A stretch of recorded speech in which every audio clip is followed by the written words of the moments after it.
Thursday morning, 5:30. The mice are up early, rise and shine. Breakfast for him, sunflower hearts, and a couple of peanuts. But he's not bothered about peanuts, this mouse. From Bramble family, he just wants sunflower hearts.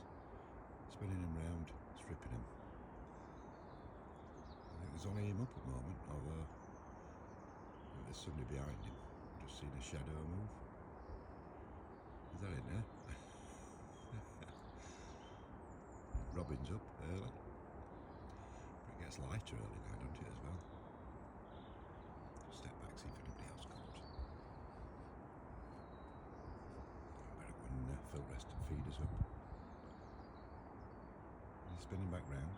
He's going to take a peanut. Nope.